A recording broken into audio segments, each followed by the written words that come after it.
A paz do Senhor Jesus. Eu gostaria de me apresentar para que você conheça um pouco melhor a minha vida e que possamos, de uma certa forma, sermos mais próximos. Eu sou o Marcelo Jamal, tenho 2 filhos maravilhosos, o Christian e o Eric.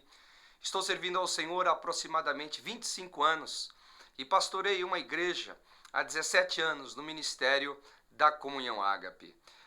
Eu exerço também alguns outros ministérios, algumas outras funções no corpo de Cristo, como seminários, conferências ao redor do mundo, e também tenho ajudado a plantar bastante igrejas. Se eu não perdi as contas, são mais de 30 igrejas que nós, como equipe, temos plantado ao redor do mundo. Vai ser um prazer estar com você e compartilhar os princípios bíblicos, as verdades de Deus, sobre uma matéria que eu considero de suma importância para plantarmos igrejas saudáveis, igrejas abençoadas, igrejas que vão se multiplicar nas nações. O tema vai ser Casa Luz. Certamente você vai descobrir com o desenrolar desta matéria o quanto de fato ela é importante.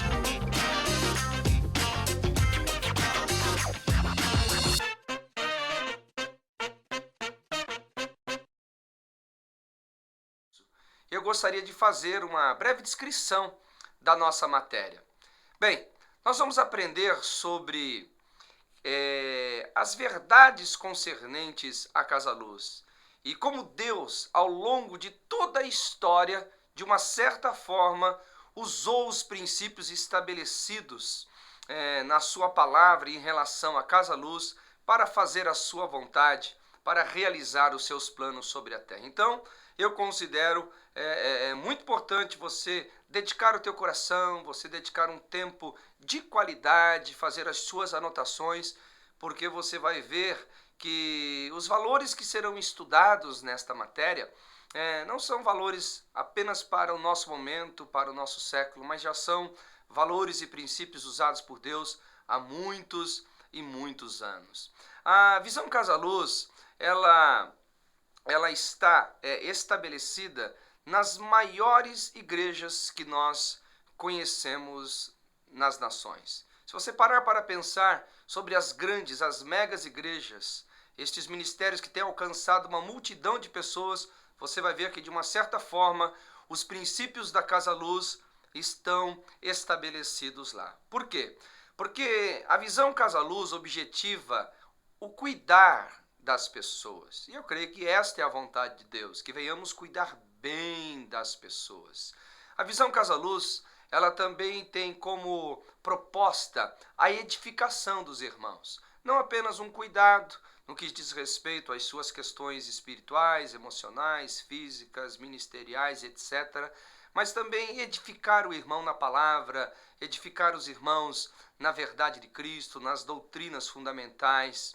É muito importante, né, a visão Casa Luz para este propósito. Ela também contempla a multiplicação, não apenas o cuidado das pessoas, não apenas a edificação delas, mas também que a partir delas a igreja do Senhor se multiplique em mais discípulos, em mais igrejas ao redor do mundo. Por meio da visão Casa Luz, nós também podemos alcançar, né, uma frutificação muito maior em todos os sentidos. Uma frutificação maior em número de pessoas dentro de uma igreja, na qualidade de vida dessas pessoas, como também na formação de uma nova geração de líderes. Esta visão é tremenda, ela é poderosa. Nessa breve descrição que eu estou dando, eu acredito que Deus já esteja criando algumas expectativas no seu coração. Principalmente você que é apaixonado por plantação de igrejas. Porque quando falamos sobre multiplicação, automaticamente também estamos falando das igrejas crescendo, avançando pelos países, pelos estados, pelas cidades, pelos bairros, pelas vilas, alcançando vidas, edificando-as para a glória do Senhor. Poderíamos resumir então que a visão Casa Luz é uma proposta de Deus dada à sua igreja para que nós, como igreja, possamos avançar e estabelecer o reino dele na face da terra. Introduzindo essa matéria, meu amado, nós gostaríamos aqui de deixar bem claro a respeito do porquê e temos no nosso seminário essa disciplina, essa matéria chamada Casa-Luz. No livro de Atos, capítulo 3, versículo 19 a 21, a Bíblia nos ensina a respeito de uma verdade muito importante. Vamos ler lá o texto. Arrependei-vos, pois, e convertei-vos para que sejam apagados os vossos pecados, e venham assim os tempos de refrigério pela presença do Senhor. E envie ele a Jesus Cristo, que já dantes foi pregado, o qual convém que o céu contenha até os tempos da restauração de tudo, dos quais Deus falou pela boca de seus santos profetas desde o princípio. Perceba que existe ali, nesses textos, uma proposta de Deus, o arrependimento, e ele também fala de que nós que somos arrependidos vamos ter que esperar a restauração de todas as coisas. O que subentendemos é que Deus está num processo de reforma. Essa reforma não aconteceu apenas com Lutero, essa reforma tem acontecido ao longo de toda a história.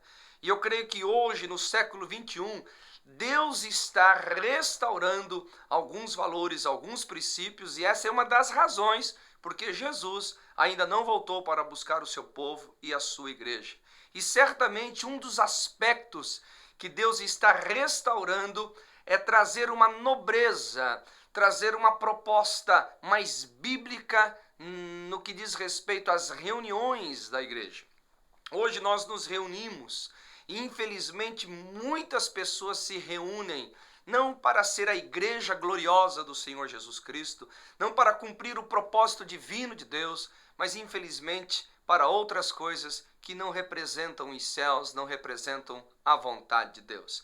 Já na igreja primitiva, isso não acontecia. Havia uma nobreza de propósito, havia um foco nas reuniões. No livro de Atos, capítulo 42, até o versículo 47, 2, 42 e 47, a Bíblia diz o seguinte a respeito da nobreza com que os crentes se reuniam naquela época. Diz assim: e perseveravam na doutrina dos apóstolos e na comunhão e no partir do pão e nas orações. E em toda a alma havia temor, e muitas maravilhas, sinais eram feitos pelos apóstolos. E todos os que criam estavam todos juntos e tinham tudo em comum. Vendiam as suas propriedades e bens e repartiam com todos, segundo cada um tinha necessidade. E perseveravam unânimes todos os dias no templo e no partir do pão de casa em casa. Comiam juntos com alegria e singeleza de coração, louvando a Deus e caindo na graça de todo o povo. E todos os dias acrescentava ao Senhor à igreja aqueles que iam sendo salvos. Você percebe a nobreza com que a igreja se reunia naquela época? E você há de convir comigo, não sendo redundante, mas apenas para reforçar o raciocínio de que, infelizmente, muitas igrejas não se reúnem com essa nobreza. E eu creio que um dos aspectos que Deus quer restaurar é isso. E a visão Casa-Luz é uma estratégia, é uma proposta de Deus para que a igreja possa restaurar estes valores, possa recuperar esses princípios de reuniões nobres, focadas em Deus, focadas na palavra, focadas na comunhão, focadas em cumprimento de propósito. Então, meu querido, essa matéria é muito mais do que propriamente um estudo. Ela está falando a respeito de algo que Deus está realizando de forma formidável e poderosa em nossa geração. Eu gostaria que você pudesse parar para pensar um pouquinho a respeito disso. Será que Deus, de fato, concorda com todos os tipos e modelos de reuniões que nós temos tido em nossos dias? Uma pergunta, faça isso ao seu coração. Eu posso responder sem medo de errar. Certamente não. Porque eu creio que Deus é Deus de propósito. Ele não é apenas Deus de ajuntamento. Ele não apenas reúne pessoas. Pelo contrário, quando ele as reúne, ele estabelece um propósito, estabelece um querer. E eu creio que na visão Casa-Luz, isso pode ser restaurado.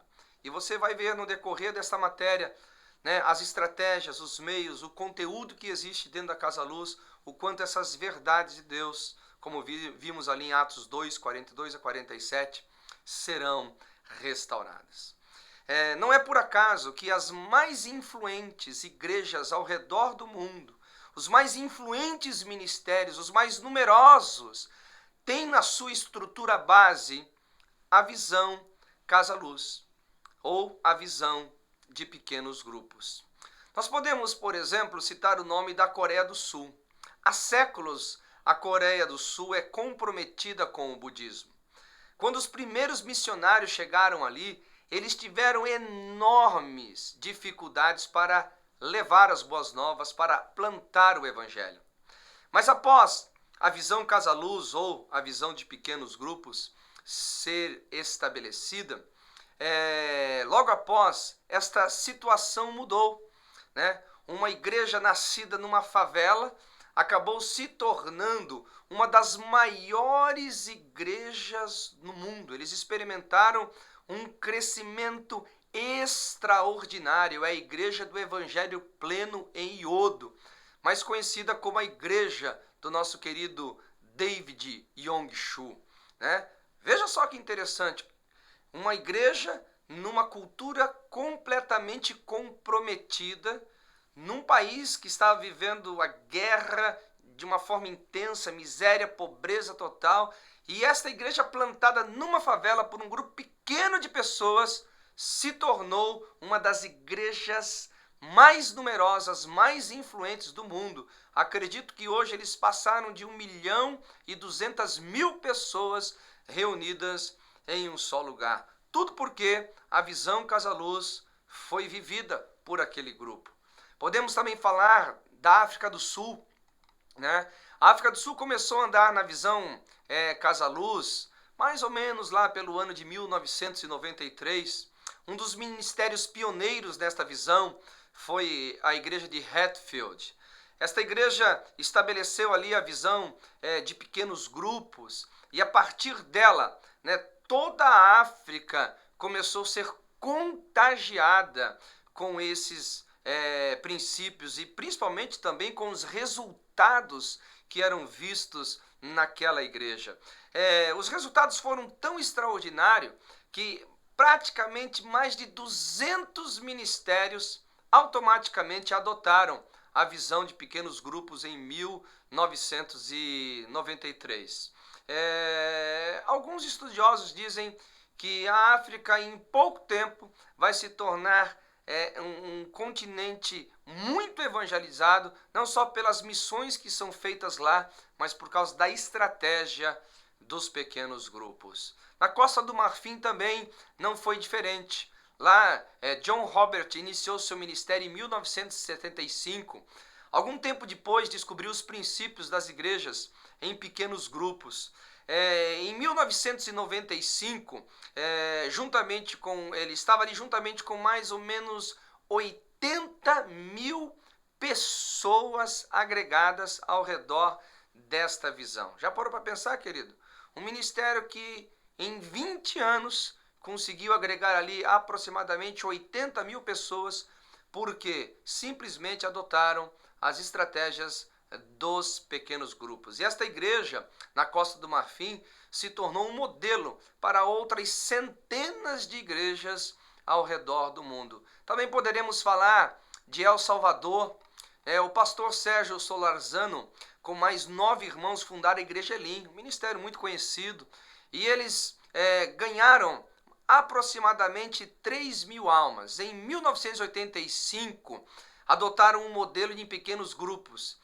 E hoje, eu digo que eles são mais de 120.000 pessoas no Templo Central, sem contar as diversas outras igrejas que eles plantaram. Onde você vai no mundo, você vai encontrar uma igreja Elim. Eles são muito frutíferos nessa questão de plantação de igrejas e usam o sistema de pequenos grupos na sua estrutura. Singapura, o pastor Lawrence Kong, inclusive já esteve conosco aqui no Brasil algumas vezes, com o seu corpo ministerial, passaram um momento de crise profunda e eles começaram a rever os seus conceitos e os seus valores, e começaram a analisar bastante a respeito desta verdade sobre os pequenos grupos.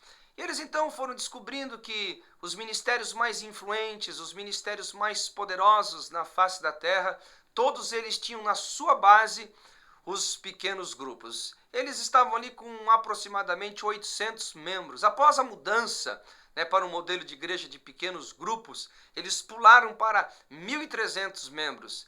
Depois continuaram tendo crescimento explosivo e foram para 7.000 membros.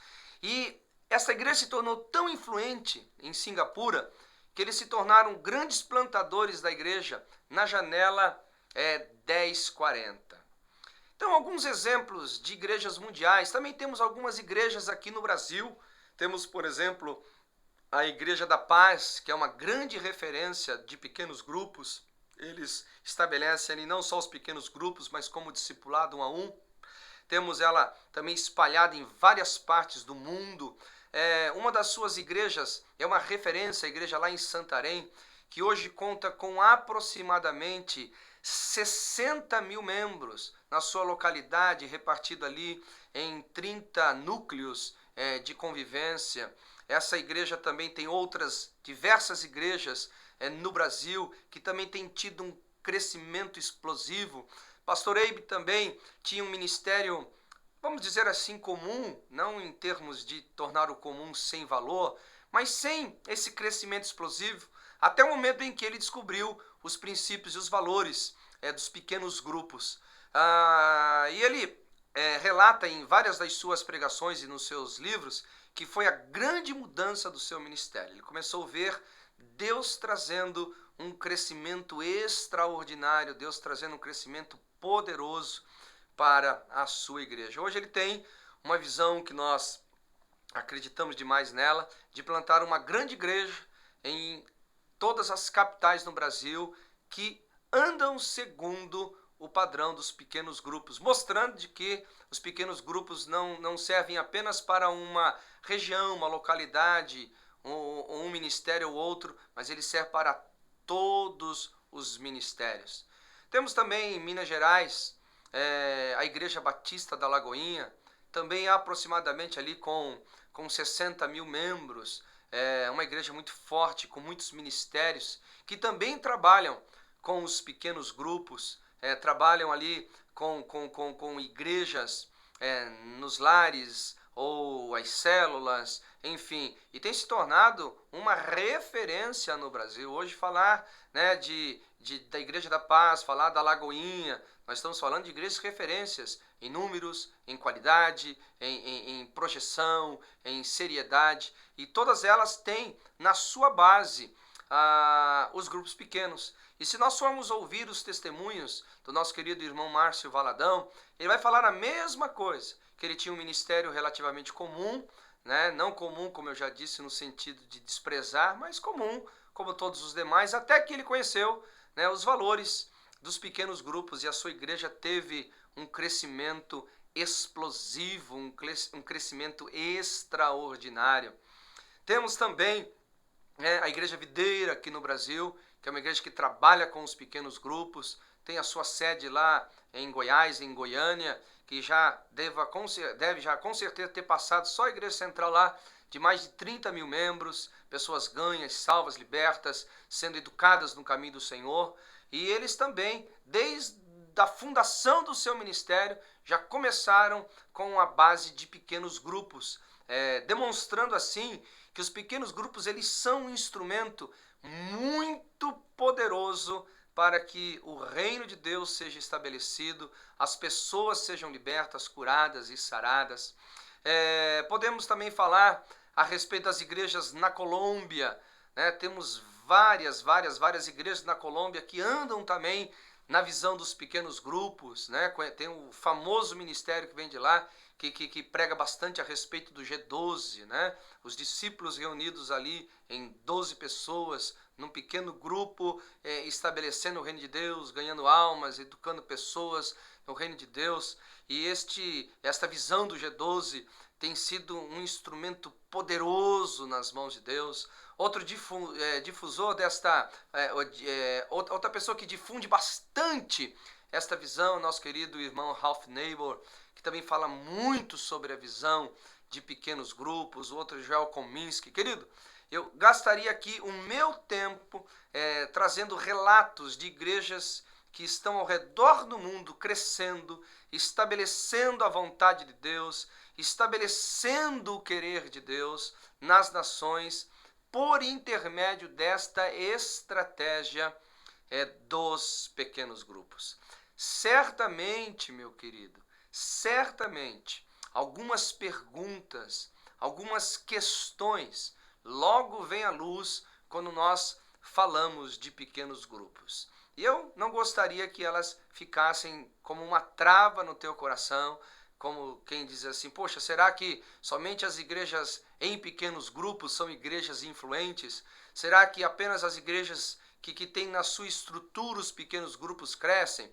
Eu vou dizer que não, mas existe também o fator de que a história está aí para ser lida, a história está aí para ser vista e analisada, e não é por acaso que as igrejas mais influentes, os ministérios mais influentes, mais numerosos, que realmente fazem a diferença nas nações, têm na sua base o grupo pequeno.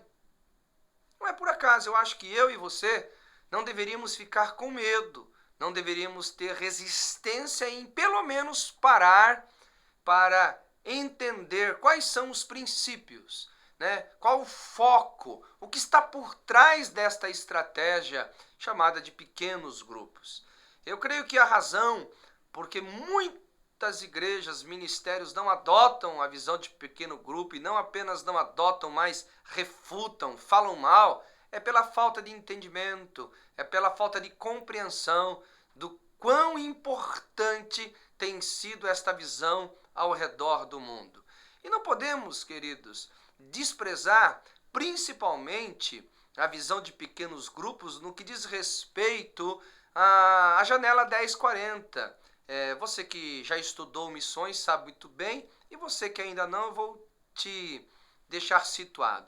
A janela 1040 é uma referência das nações menos alcançadas pelo Evangelho. Lugares onde o islamismo, o budismo, enfim, principalmente o islamismo, ele tem o governo mental, político, religioso das pessoas.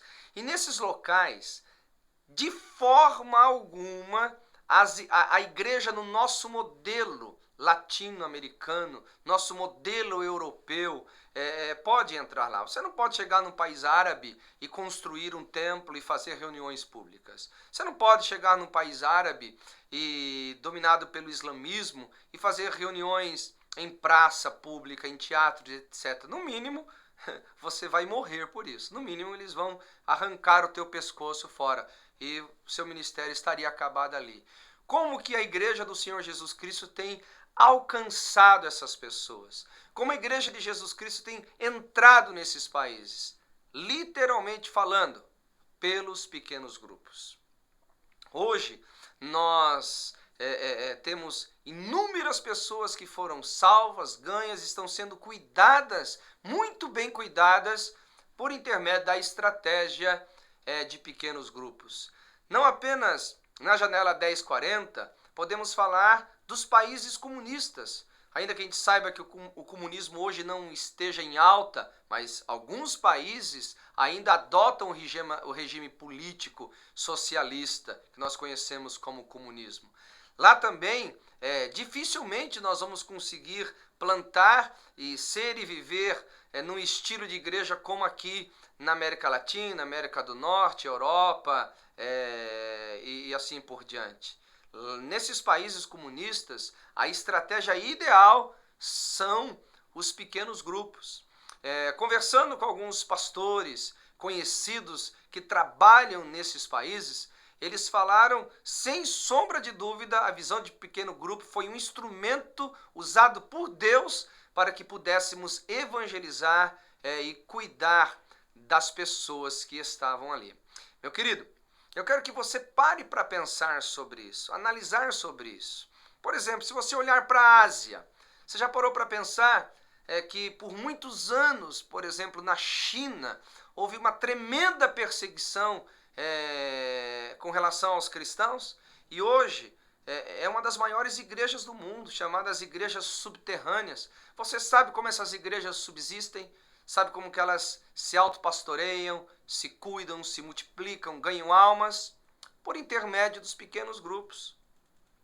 Então veja só, querido, quando nós falamos de ter na nossa estrutura, de ter na estrutura dos ministérios, os pequenos grupos, não estamos falando de uma proposta qualquer. Estamos dizendo a respeito de algo que tem sido significativo no mundo, tem sido significativo no evangelismo das nações, no cuidado de pessoas. Então, em hipótese alguma, eu gostaria que você ficasse travado, dizendo, poxa, mas no meu ministério não é assim, onde eu congrego não é assado, e eu já ouvi falar mal. Não, deixa isso para um outro momento, uma outra hora. Esta é a hora de você abrir teu coração e falar, puxa, se eu tenho todos esses fatos, toda esta realidade, não seria melhor eu abrir um pouco meu coração para entender sobre isso?